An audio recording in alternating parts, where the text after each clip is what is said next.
Elon Musk's Grok has just added a new AI image generator to their model, and it's all baked into the platform X. Now, this is going viral for a lot of reasons. There's a lot of controversies around the safeguards or lack thereof, if there should be any. What I'm really impressed with, to be honest, is the quality of the image. I'm going to be breaking all of this down on the podcast because I believe for the first time, Midjourney may have a serious contender. And this isn't something I say lightly. I've tested this out. If you're watching this on YouTube, I'll show you demos of this actually in action. Otherwise, for Apple and Spotify, I'll explain. But in any case, before we get into the podcast, if you haven't already, it would really, really help the podcast out if you could subscribe or leave us a review wherever you listen to your podcasts. We're shooting to have more. It really helps us with the algorithm, and it helps us to get found by more people. So like and subscribe or leave us a review. It really helps it out. But let's get into it. So the thing that I want to talk about here is where this AI model comes from. A lot of people were unfamiliar with the fact that XAI was even training a model, and that's because they're not. This is a model called FLUX, and it's actually created by a company called Black Forest Labs. So TechCrunch has recently written an article kind of explaining who Black Forest Labs is and outlining it. The thing that I want to highlight here about, among a bunch of other things, this is their FLUX Model 1. This is an open source model, meaning it is much, much cheaper to use than some of these paid models because a lot of people are able to run these on their own computers.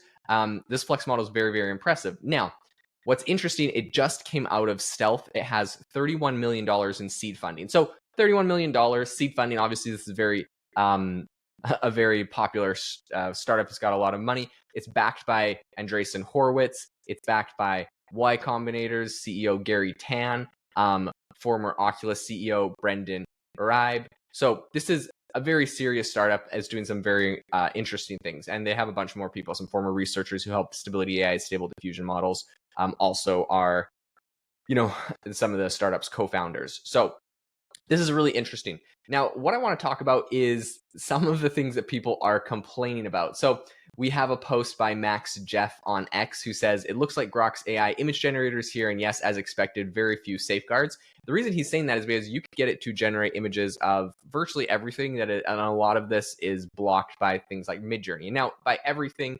NSFW is blocked from this, but political stuff is not. And this is something that even OpenAI's Dolly model works hard to write. They're like, it's the election season. We don't want there to be election interference. Pretty much, I think they don't want the bad press of someone generating an image and then people thinking it's real. And then they'd be like, see, AI image generation is a bad thing. They want to avoid that whole kind of PR nightmare, because the thing is, like, at the end of the day, there's no way to stop it because there's tons of open source models that are already out there that are able to generate this stuff.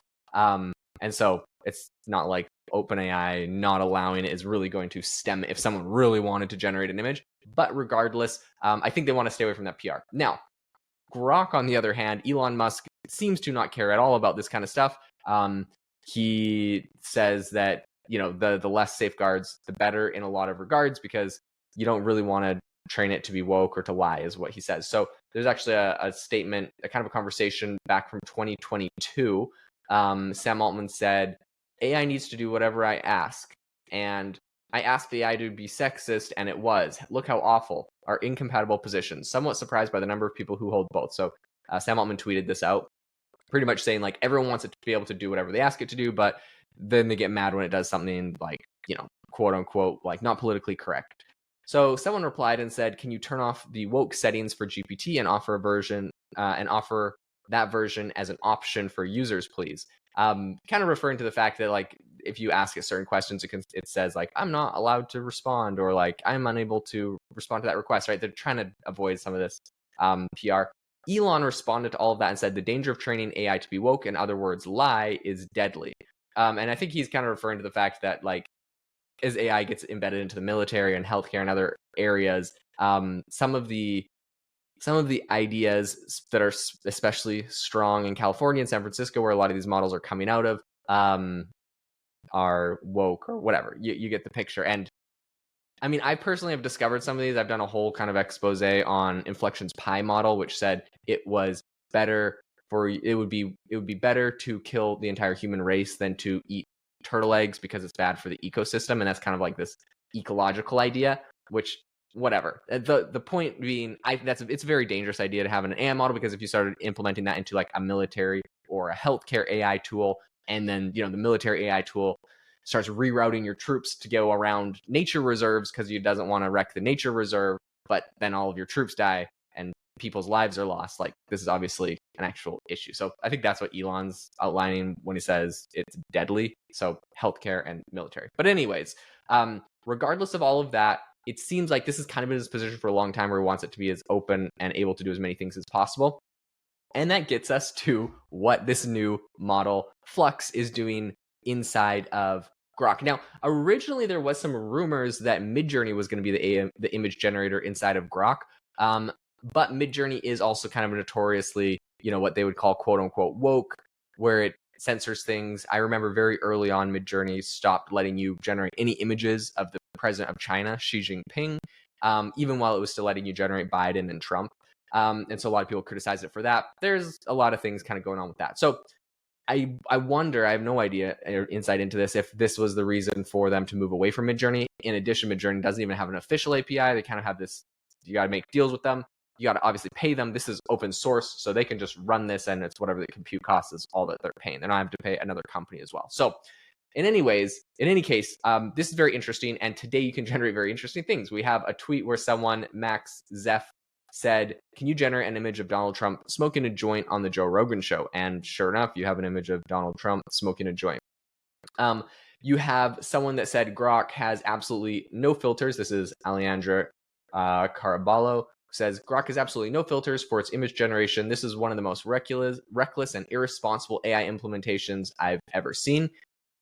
I mean, perhaps you can give some blame to Grok, but at the same time, like, this is a open source model, so, and lots of people are allowing this model out, so like hosting it, so, and tons of people are using it, so I don't know if it's necessarily Grok's fault, but obviously they've allowed it. Anyways, she shared 4 photos in particular that are kind of that are the subject. So one of them is a photo of Trump flying an airplane holding an AR-15, and there's like the Twin Towers on fire behind him that someone generated.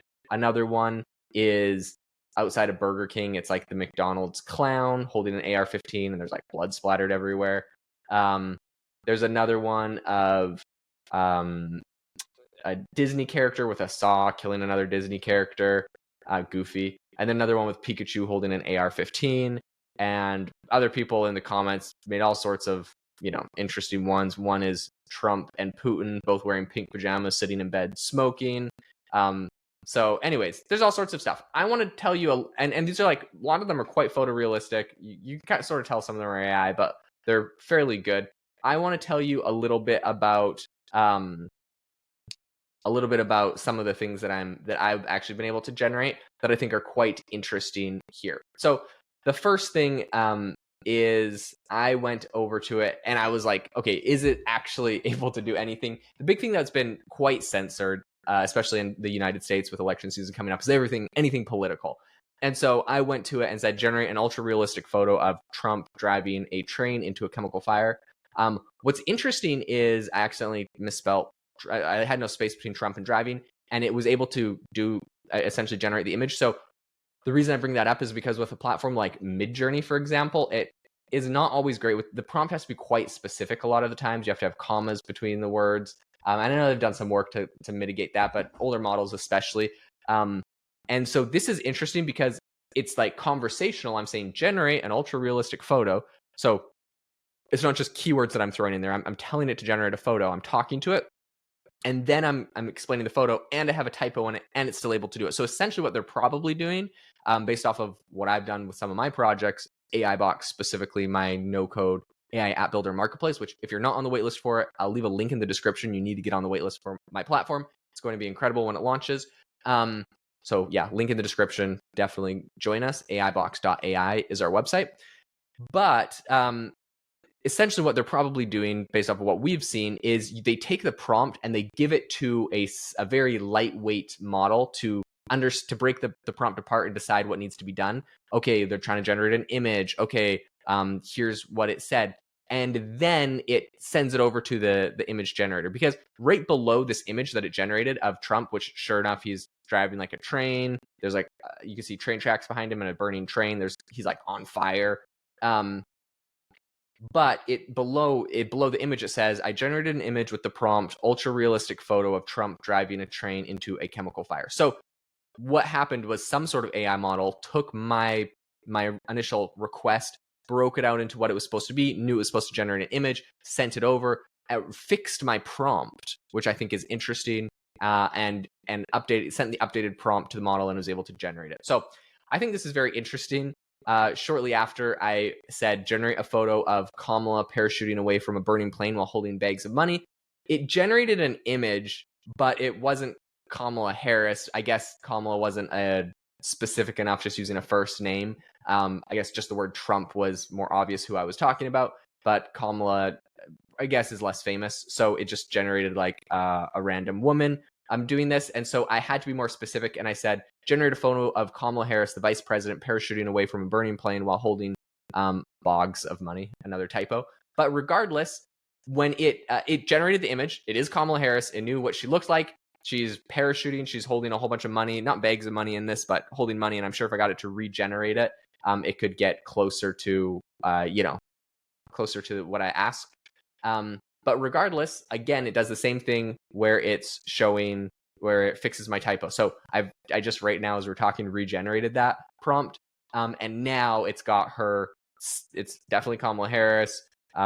She's got a parachute on her back. There's a flaming fire behind her. And now she actually has like big bags full of cash. So all this to say, you definitely can do politically charged, right? Trump crashing into a burning chemical fire, Kamala Harris parachuting out of a burning plane with money. Like all of the things that people will try are going to be tried. So, and it's able to generate them. And you definitely have to you might have to play with it a little bit, right? Like how I needed to definitely test out the prompt twice to get one that actually looked like Kamala Harris, but it's able to do it. And so the other thing I want to say is it really is quite a good, it is quite a high quality image. You could use image upscalers too if you need, because when I really zoom in on this, there's definitely a little blur in the image. So it's not super huge, but the quality of the image is very good. There's fingers being shown and the fingers look normal, not like some of these AI models with crazy finger issues.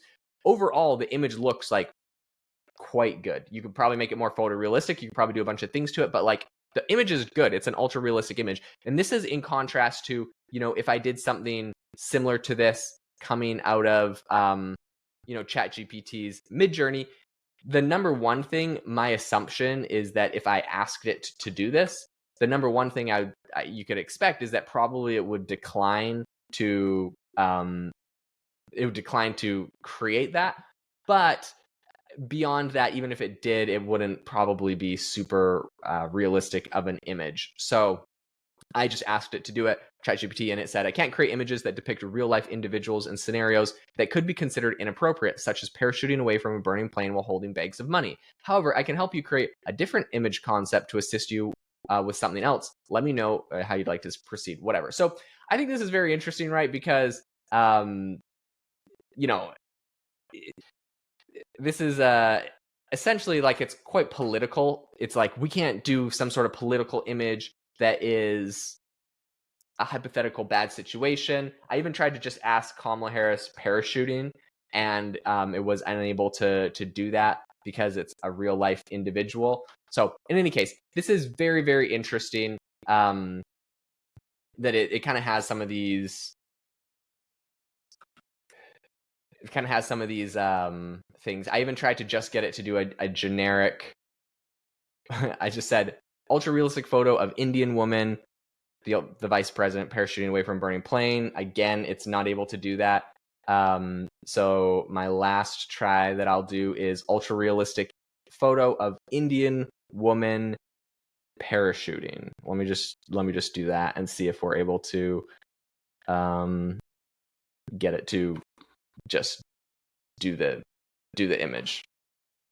In any case, it definitely kind of highlights that ChatGPT, it's not trying to do anything. It's definitely trying not to do anything political. It's trying not to step on anyone's toes, whether that's probably right wing or left wing in the United States, especially ahead of an election season. So I was able to get it to do an ultra realistic photo of an Indian woman parachuting. But for those on YouTube, and I'll explain it otherwise, it has the image. There's a woman, she's parachuting. You can see the ground below her, kind of her parachute. Everything's great. She's got, 5 fingers, whatever.